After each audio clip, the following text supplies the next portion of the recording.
Notre secours est dans le nom du Seigneur qui a fait le ciel et la terre.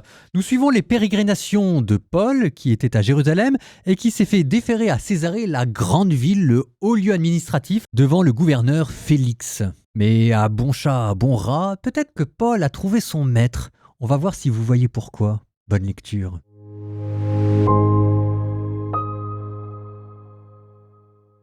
Actes des Apôtres, chapitre 24. 5 jours plus tard, le grand prêtre Ananias descendit à Césarée avec quelques anciens et un avocat, un certain Tertullus. Ils exposèrent devant le gouverneur leurs griefs contre Paul. On fit appeler celui-ci et Tertullus commença son discours d'accusation.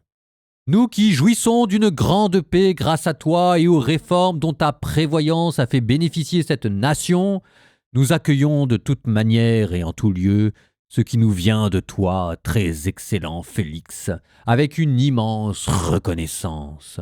Mais pour ne pas t'importuner davantage, je te prie de nous écouter un instant avec toute ta bienveillance.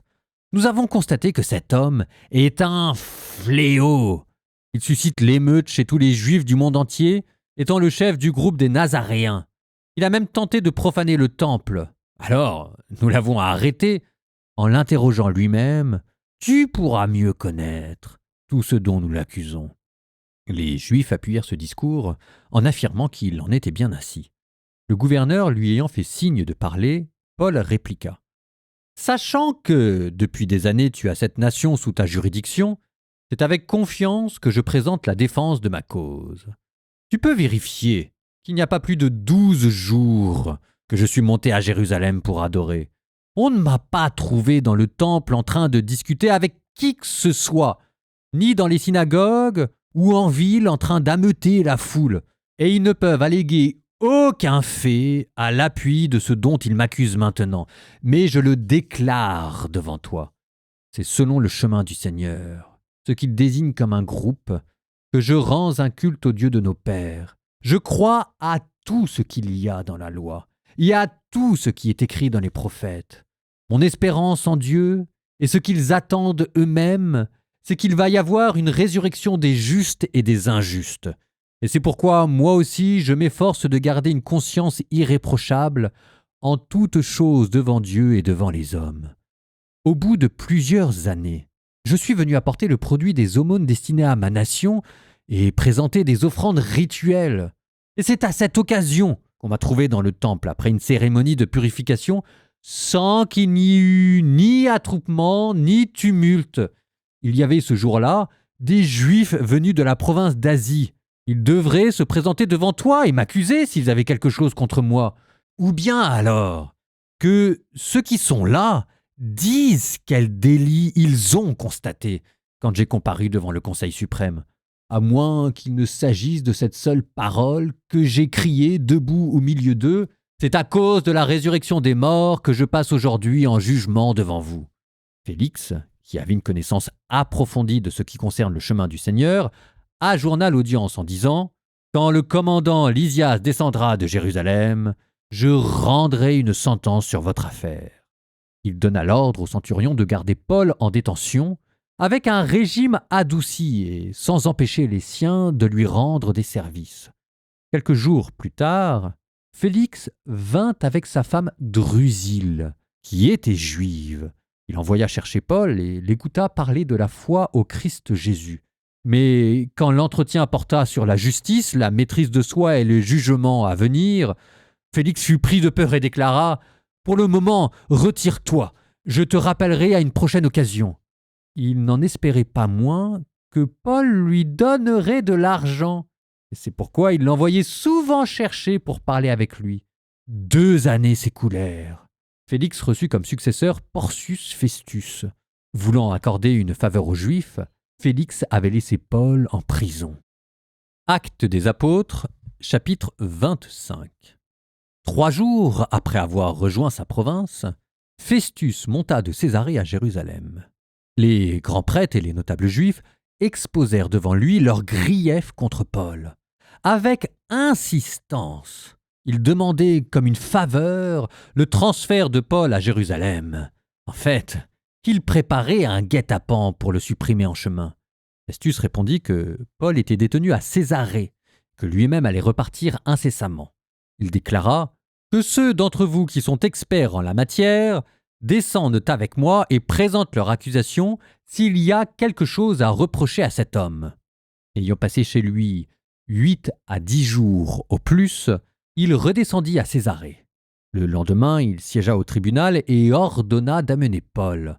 Quand celui-ci fut arrivé, les Juifs descendus de Jérusalem l'entourèrent et multiplièrent contre lui de graves motifs d'accusation qu'il ne pouvait pas démontrer. Tandis que Paul se défendait « Je n'ai commis de faute ni contre la loi des Juifs, ni contre le temple, ni contre l'empereur. » Festus, voulant accorder une faveur aux Juifs, s'adressa à Paul. « Veux-tu monter à Jérusalem pour y être jugé sur cette affaire en ma présence ?» Paul répondit « Je suis ici devant le tribunal impérial. C'est là qu'il me faut être jugé. Je ne suis coupable de rien contre les Juifs. Comme toi-même, tu t'en rends fort bien compte. Si donc je suis coupable, et si j'ai fait quelque chose qui mérite la mort, je ne refuse pas de mourir. Et s'il ne reste rien des accusations que ces gens-là portent contre moi, personne ne peut leur faire la faveur de me livrer à eux. J'en appelle à l'empereur. » Alors, après avoir conféré avec son conseil, Festus déclara « Tu en as appelé à l'empereur, tu iras devant l'empereur. » Quelques jours plus tard, le roi Agrippa et Bérénice vinrent à Césarée saluer le gouverneur Festus. Comme il passait là plusieurs jours, Festus exposa au roi la situation de Paul en disant « Il y a ici un homme que mon prédécesseur Félix a laissé en prison.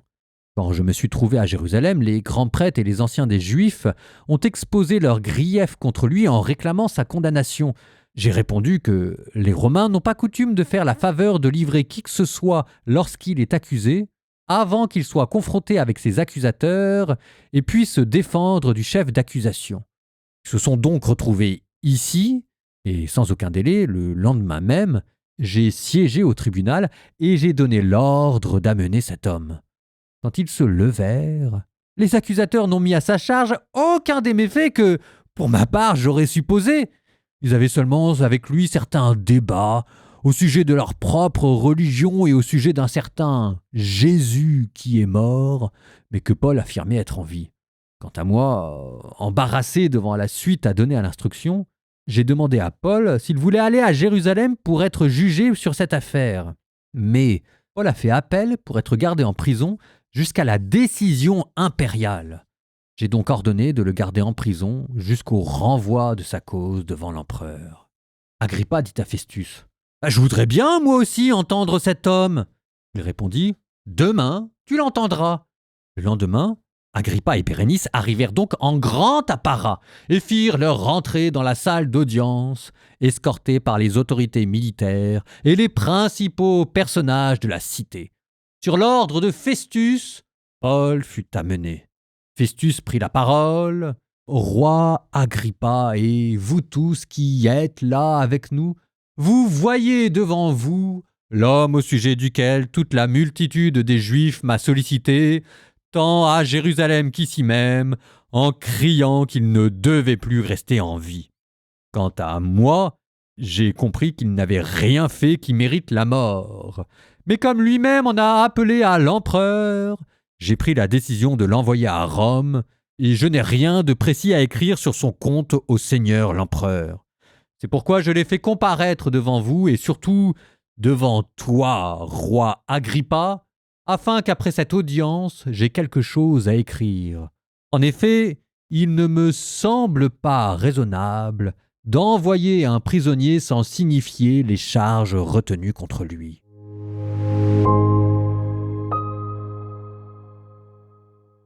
Cette fois-ci, nous sommes à Césarée, le grand lieu administratif où il y avait un gouverneur romain qui, à partir d'un palais forteresse qu'on appelait le prétoire, gouvernait une région entière. Ici, il s'agit de Félix, qui reçoit un dénommé Tertullus, un juif avec un nom latin. Cette fois-ci, le Sanhédrin a décidé de bien faire les choses et qui commence, il faut bien le dire, avec une immense flatterie. Nous qui jouissons d'une grande paix grâce à toi et aux réformes dont ta prévoyance a fait bénéficier cette nation. Félix sera plus tard rappelé par Rome pour mauvaise gestion de la Palestine. Nous qui avons constaté que cet homme est un fléau, littéralement que cet homme est une peste.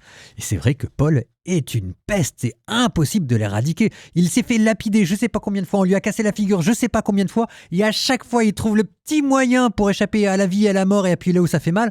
Mais Paul, vous êtes content de l'avoir avec vous, et quand vous l'avez contre vous, même Pierre en a fait les frais. Enfin, Paul, je sais pas si on se rend compte, quoi. C'est peut-être le seul moment de sincérité de ce discours que cet homme était une peste. Bon, vous l'avez compris, je suis un fan inconditionnel de Paul. Moi, il me fascine, quoi. Argument de la caricature, on le présente comme étant le chef d'une secte.